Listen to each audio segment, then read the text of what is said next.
Begin the current Daf Mesech Yevamos Daf Kuf Daled. Begin 7 lines down at the top of the Yommi. We continue the halacha. The next Mishnah again continue on these halachas of chalitza, which is the topic of this parak. Mitzvahs chalitza. Just goes by because to anytime Davachem. Everyone is joining us for today's Daf. Some of the things discussed in today's Daf are the machlekes regarding chalitza balayla, doing chalitza at nighttime, and chalitza b'smol, doing chalitza with the left foot. The halacha of din nemonis by Yom regarding monetary law has to be during the daytime. The judgment to rikika ma'akva if the spitting, which the Yevamot does, if that's ma'akva. Also, an interesting discussion on Amid Beis, which is brought a few times in Shas, of kol roy labila, in bila ma'keves ba, kol she'in roy labila, and bila then bila ma'keves ba, which means to say that regarding the mixing of the menachas, which the halacha is brought that you're supposed to mix the flour with the oil, that if you don't do it, it's not ma'akva, but you have to be able to do it. Well-known halacha regarding going to the mikvah, also that it has to be able to, that even if it's not really going to actually be going into, but it has to be rolled for that. So begin the current daf. Starts the Mishnah. Chalitza balayla. If they do chalitza at night time, chalitza secure the chalitza is going to be valid. But Rabbi Shloimy says that's invalid. Another machlekes. Bismol, if you do it with the left foot, chalitza subsul the chalitza is going to be invalid. Rabbi Shloimy says no, it's going to be kosher. So regarding the first halacha regarding doing chalitza at night time, says Gemara, let's say they're disagreeing about the following principle. The Mar Sabir Bleza held my Kshinan Rivim Linigar. There's a pasuk in Devarim that says Kol Riv B'chol Nega. Every dispute and every nega. Now, what is the pasuk doing? It's putting it together, these two halachas, to tell you, just like Negoyim, the Kohen has to see it during the daytime, like it says on the Gimel B'yim Hada Oyes Boy, and the day when he sees it. So the pasuk is comparing Rivim, disputes, also during the daytime. Now, you are going to wonder, that's Choshen Mishpat. What does that have to do with Evan Ezra? What does that have to do with Chalitza? So Rashi says Chalitza is also din, because she collects her ksuba. So Chalitza is din, which is Rivim, and the person compares it to Negaim. So just like the Negaim has to be during the daytime, so too Chalitza has to be during the daytime. Whereas the Marasa with the Tanakam held that no, let me make sure that Rivim Negaim, I don't make a hekesh, even though it's brought in the same pasuk, and therefore Chalitza can be done even at nighttime. The Gemara says loy, not necessarily. We can say that no one compares the halachas of disputes to the halachas of negoim. I'll tell you why. Because the Imakshin, if you would think to say that you compare them, I feel like Gemara din balayla namiloy, then you shouldn't even be able to finish off the court case at nighttime. Yet the Mishnah Sanhedrin of Lamed Beis Amenaf tells us that monetary law you do during the daytime, but you can finish it at nighttime. If you held that it's totally compared to that negoim, then you wouldn't be able to even finish off the court case at nighttime. Rather, actually, the Gemara learns out from different sources how you know it has to be at day and not at night. So rather, what they're disagreeing about is actually how do you qualify chalitza? Meaning, everyone agrees that it's a din, but Mar Sabir Blazal chalitza ketchilas din dami. It's like the beginning of the court case, which the Gemara Sanhedrin learns out in the Flam Dalam Beis that the beginning of the din has to be during the daytime. Okay, so if it's like ketchilas din, it has to be during the daytime. Whereas the Mar Sabir, but the Tanakama held chalitza kamar din dami. It's like the finishing of the din. And therefore, it could even be at night. There's a question of how you qualify chalitza as the tchilas din or as the gemar. And therefore, that's going to be machlekes during the day or even at nighttime. Now, related to this halacha of nighttime, the Gemara brings that Rabbi Bachia Kutasva Avar Uvda. He did a chalitza with the following three interesting elements. He did it b'maik. He did it with a shoe made out of felt, even though it wasn't made out of leather. Bichidi, he did it by himself. Ubalayla, and at nighttime. So Shmuel says, "Wow, Kamar Rav Guvrei, how great, how mighty is this person?" Which, as Rashi says, like in a derogatory, like cynical way. The Avik Yechida, that he did like a das yachid, like an individual Tanoic opinion. So says, "My kasha, what was bothering Shmuel? Why is he bothered by this?" He's saying, "Whoa, I'm pretty impressive, to do such a halachic ruling." If his problem was regarding the shoe made out of felt, well, Stamatanya. We have an anonymous brisa that we brought on Kov Beis Mabeis by Kavik Iteya with Mike and Smichas Reglayim. We said Mike is a valid shoe, so what's he bothered by? It's Stam Misnik. And Laila, and if it's the fact that they did at nighttime, well, Stamatanya. In our Mishnah, we also said the anonymous Tana held that nighttime is going to be a valid chalitza. So what was bothering him? El rather was the third one, Yechidi Kokashale. What bothered him was that he was doing it alone, without a bezin. How could you do it individually? The it's an individual Tanoic opinion, not like the Das of the Rabbim or the Rabbanan. It's like the Rabbi Kiva. It's not like we learn the Mishnah on Amid Beis. Mishnah on Amid Beis says, Chaltz b'shnayim. If let's say the chalitza was done with 2, or with 3. One of them was found out to be a relative or someone invalid. So the Tanakh says, Chalitzas Psula, this is not the main point that we want yet, but we're just saying the whole Mishnah. The Chalitza is going to be invalid because once you have one of them invalid, it's going to invalidate. Rabbi Shloimy Schwartzberg, they say it's okay because it's not a problem, as we'll see in that Mishnah. But this is the main point that we want. There's a story with someone who did chalitza just between him and her in the jail. Although there was no bezin, no nothing, and Kiva said it's valid. So you see, there's a das yachid to do it by yourself, and that was what bothering him. Coming up guvrin that he did it by himself. Now parenthetically, the Gemara just tells us Yevamos Daf in halacha k'esed zog. Halacha is not like that peer, meaning halacha is not like Rabbi Shimon and Rabbi Sandler, who say it's going to be kosher if one of them is a relative or invalid. So that was one pshat. The reason why it was bothering Shmuel was because it was going like a das yachid for the halacha of doing it by yourself.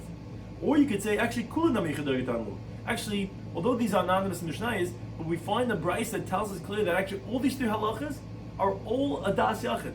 Ketan learned the brayse. Rabbi Shmuel ben Isi says, "Ani v'isi as Rabbi Shmuel ben Elisha." Says, "I saw Rabbi Shmuel ben Elisha," which Trace has a discussion. How could he have seen Rabbi Shmuel ben Elisha?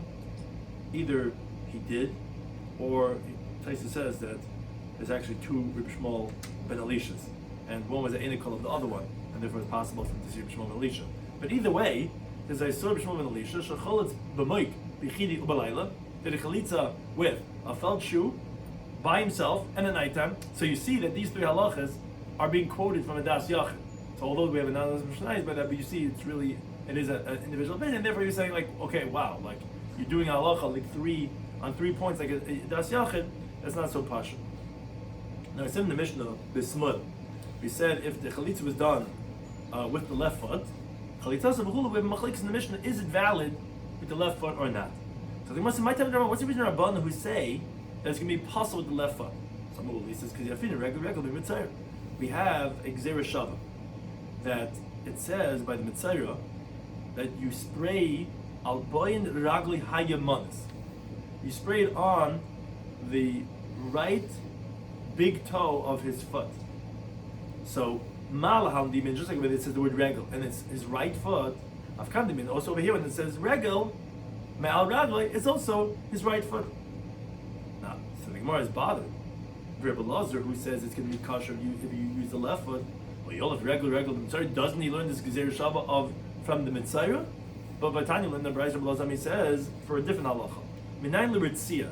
How do we know when they bore a hole in the ear of the slave who wants to stay longer than the 6 years and he stay till Yevo, that you bore the hole in the right ear? Because Nemerkan says here by the slave, oizen his ear. Nemerkan says over there by the Mitzayra, oizen the ear. Malhan, you mean just like over there it's the right ear that you spray on by the Mitzayra. Kan you mean also over here it's by the right ear.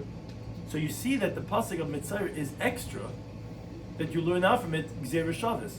So if he's learning on the Gzera Shava of the ear for the Eved from Mitzayra, he should learn from the Gzera Shava for the leg of the Yavam. So how could he say it's going to be kosher? So Rabbi Yisrael says, you're right, Machlefet Hashem, you have to switch around the opinions. Obviously, Rabbi Lazar is the one who does learn the Gzera Shava, but not like the Rabban. So you have to switch around the opinions. That's one pshat. Rabbi says, no, I'm going to switch it around, because Oizen Mufni, as Rashi explains, on both sides, the word Oizen is extra word by Mitzayra and by the Eved who's having a hole in his ear. Because regarding the pasuk of Mitzayra, which is talking about by the poor Mitzayra over there, that pasuk is totally extra. Like the Gemara says in Menachos in the first part of Yudam and Aleph, that the extra word Yad is to tell you the halacha of Yad for Kamitza. The extra word Regel is telling you the halacha of Regel for Chalitza. The extra word Oizen over there is teaching you regarding the halacha of Oizen for Ritzia. Now, so we know that definitely the word Oizen over there is extra by Mitzayra. But at the same time, by Ritzia, the word Oizen is also extra and superfluous, because it says 2 times the word Oznai. It says V'rotza Adonim is Oznai b'Mertzea, and it says V'nesat Oznai u'Badelas. So you already said Oznai. So saying it a second time is Mufna. Oh, it's extra on both sides. So then we can learn the Gzera Shava like Rabbi Lazar does. But Regel like Mufni. Regel is not extra on both sides. It's only extra, you're right, by Mitzayra is extra. But Chalitza is not extra. So you only have one extra word. Laza holds when you have an extra word only on one side of the equation, you could learn the Gzeir Shava if there's nothing to respond on it. But if there's a question, it will refute it. To which the Gemara says, okay, so Mechila Mufni is the fact that it's not extra on the side of the Yavam, my Pircha Ika. What's the flaw? What's the question? What would you refute the Gzeir Shava? You could ask and you could say, wait a second. Malam Mitzvah, what am I going to say? I'm sorry that it's the distinct that you have to have the right foot is it has certain stringencies that a chalitza doesn't have. She can turn 8 edes, you have to have the cedar wood, the izim, and there's hyssop, and the red thread. So therefore, by mitzvah, it's going to be possible it's not on the right foot and it's only on the left foot. But by chalitza, she does not have those stringencies. Therefore, you don't necessarily have that this gezer shava, meaning it's only moved up mitzad echad. So although he'll hold gezer shava, but he's extra on both sides, and then you don't ask questions. But over here by chalitza, only open on one side. Therefore, we are going to ask questions. Therefore, you cannot learn it out. Therefore, he holds that chalitza is not going to be possible with the left foot, according to Rabbi Lazar. Then I'll look at the next Mishnah. Again, continue on the halachos of chalitza. So we know that there's a few things that are done by the chalitza. Now, our Mishnah discusses what happens if you're missing some of these elements. So chalitza b'rakaka. Let's say the woman did the chalitza. She took off her shoe and she spit. But she didn't recite the psukim that have to be recited. So chalitza asa ksher, the chalitza is going to be valid because the kriya of the psukim is not ma'akev, it's not critical. Let's say kara b'rakaka. Let's say she read the pasuk and she did the spinning, but she didn't take off his shoe. Chalitza asa, that's an invalid chalitza. Let's say chalitza b'kara. Let's say she took up the shoe, she read the psukim, but she didn't spit. So we have machlekes, and we had this. People had asked on the previous daf regarding when the Yisaimo was taking off the shoe of the brother-in-law. Is like, what happened? So we see it doesn't. It could be even the yichidi possibly. It doesn't have to have a bezin. We see that possibly she doesn't have to spit, as we're going to see right now. There's a lot of different halachas and she didn't have to recite the pesukim. So she didn't write pesukim. That there is a possibility of such an opinion. That because we see if she didn't spit, we have machlekes. Rabbi Lazar says chalitza, so he says invalid chalitza. But Kiva chalitza ksher, chalitza can be kosher. And Rabbi Kiva actually was the same one that said it could be done yichidi. So it might very well be that question was according to Rabbi Kiva. So on that, the Gemara continues, the Mishnah continues on the Beis. Amalei Rabbi Lazar. Lazar says to Rabbi Kiva, he says, how can you say that if she didn't spit, that it's going to be a chalitza ksher? But pasuk says kacha ya'asa. So shall be done. Now, the word kacha sounds like it's ma'akiv. And that's going on ye'asa, should be done on a maisa. So, rikika is a maisa, she's spinning, which tells us kaldavashu maisa, anything that's in action, and spinning is action, is ma'akiv. Reciting psukim, Rashi says, it's just diba ba'alma. Which Taisus points out, although generally you say akimas masayim as a maisa, moving the lips, but that's different between different things. Just saying something is not considered a ma'isa. So that's why everyone agrees that Kriya is not ma'akev. It's such a belasa, but Rikika, how could you say it's not ma'akev? Kacha is going on your asa. So only Rabbi Kiva says to him, Misham Ra'aya, from there it's approved. Kacha ya'asa le'ish, read the next word. So shall be done to the man. Which is called davashu ma'isa be'ish. Anything that's in action regarding the man. Let's see, when you take off the shoe, if the woman's doing an action in the body of the man, that excludes the spitting, which is not an action done in the man. It's an action, but it's not be'ish. So therefore, it's not kachi asla ish. Mishnah continues, hacheresh shenechlatz. If a deaf mute had chalitza done to him, that's an invalid chalitza to exempt. If let's say there's other brothers that are not deaf mute, so to the other way around, hacheresh shechatz. If the woman, the Yevamos was a deaf mute, her chalitza is invalid, meaning she herself cannot be let go with just chalitza. As Gemara says later on in Perik Beishama and Daf Yomi and Alf, the only way she can be fixed is by doing yibum, and then if the Yavam wants to remove her, he can remove her with a get. But you can't do chalitza to a chareshes. And b'chalitza is cotton. If someone does chalitza to if the Yavam is a minor, chalitza subsula, that's going to be invalid chalitza. Continues the Mishnah Ketana Shachatza. Let's say the Yevamos was a minor, so tachlis mishatakla, she should do chalitza again when she becomes an adult. If she doesn't do chalitza subsul, the chalitza was invalid. It says the Mishnah, which we quoted on Aleph, chaltza b'shnayim. Let's say the chalitza was done with two valid people. You don't say tachlis. I mean, why did you say the word tachlis mishatagla? You say chalitza psula. Why is the wording different? No, not the wording. I'm saying, but if it's invalid chalitza, then you would do it when it becomes an adult. Is that, would it be valid then, or Well, it seems to think that wouldn't work? That wouldn't work Why anymore. would the Mishnah say the same notion? Yeah. Maybe because it's what she did, so she has to do it again? That's a good question. So Cholza B'Shnayim, if let's say Chalitza was done with two valid people, like B'Shleisha, or three, the Nimtzach and Mimkar Apostle fine, turns out one of them is a relative or someone that's invalid, which now you back to two again. So Tanakama says Chalitza Sapsula. 2 or 3 that start off 3, but now it's back to 2 again because one of them is Karba Basel. It's going to be invalid because you have to have a best. Shimon, they say it's okay with 2, which the Gemara Lamed Aleph said that we don't pass like that here, and 2 is not enough. You have to have a best of 3.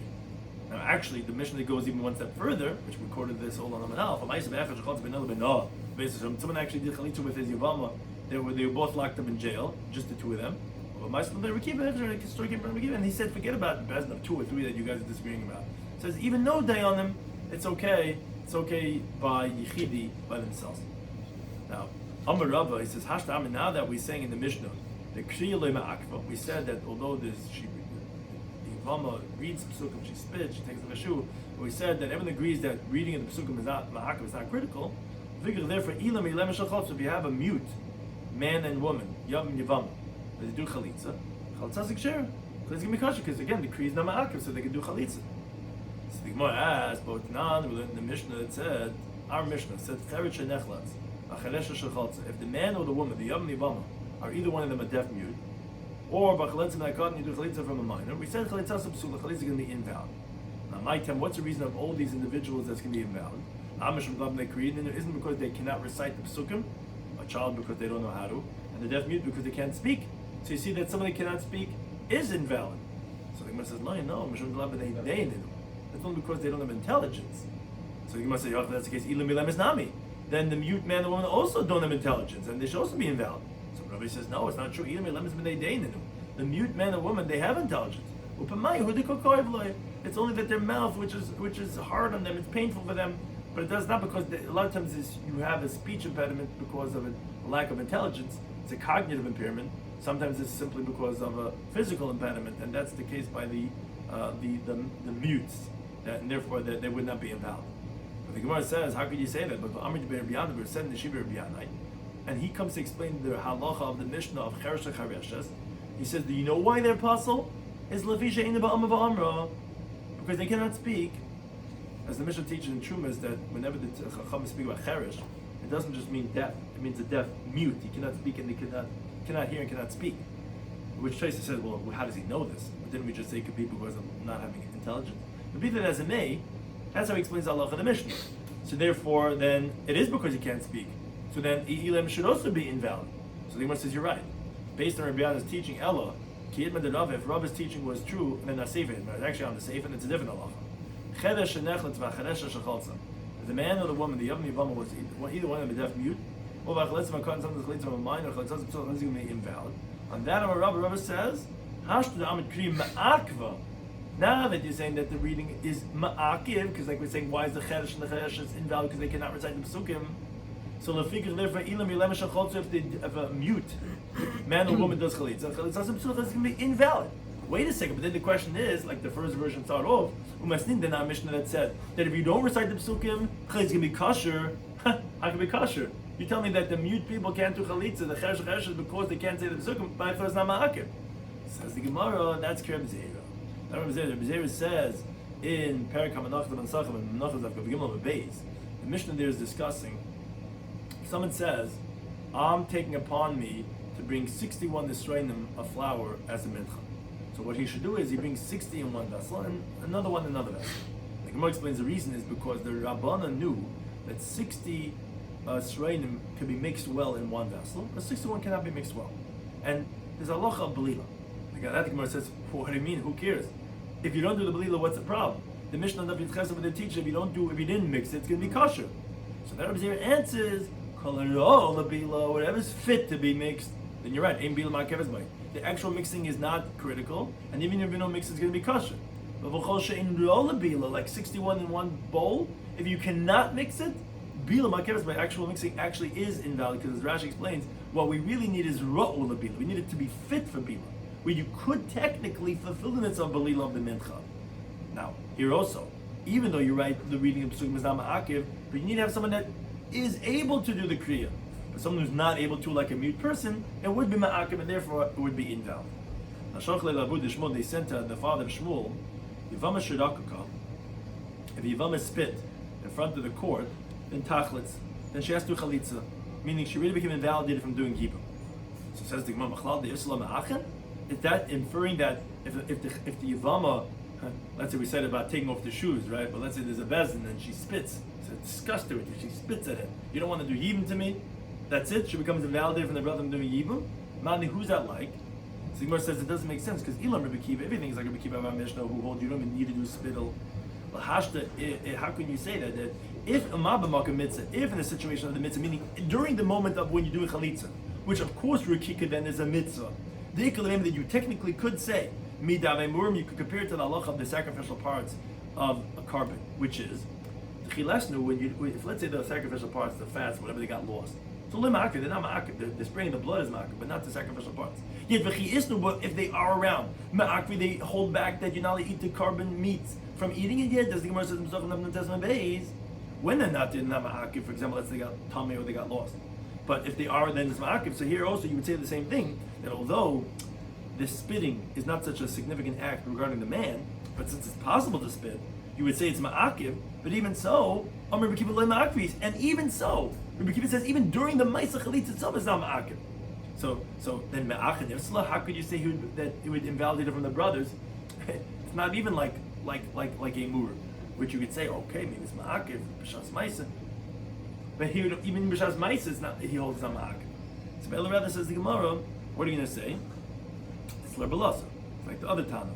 He says in the Mishnah that the spitting is ma'akir, so you see it's a significant act. And therefore if she does that element of the chalitza, she really becomes possible to the brothers. The problem is, there's two things that Rabbi Lazar holds that you need to have. Chalitza is not only with the spitting, you have to also take off the shoe. Now, when you have two things that are permitted, it cannot be effective one without the other. So who cares that she spit? Why would she be possible to the brothers to have to do chalitza if she only did the spitting? So the Rabbi says the Gemara, it's kirebi, that he holds that if you do one of the two matir, it already is enough to make it possible. It's not like learn the brisa. Kivsi atzeres, the lambs that are brought, there's two lambs that are brought on Shavuos. Ein mekachin halechem.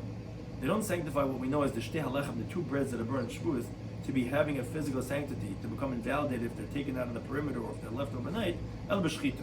Only when you actually slaughter the kivsi atzeres.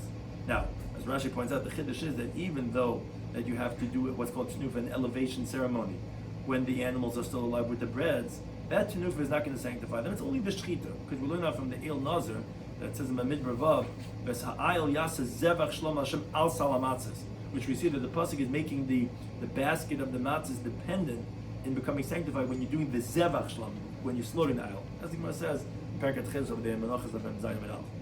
Now, says the Brisa further, Ketzad, how is it if you shecht, if you slaughter the kivs atzeres, then it's going to permit and sanctify the breads of the shtei halechem?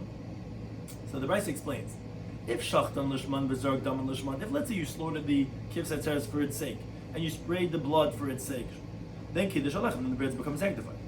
Shachat shalashman, let's say you slaughtered not for its namesake, to be some other carbon, and v'zarg lishman, but you sprayed the blood for its sake, or the other way around.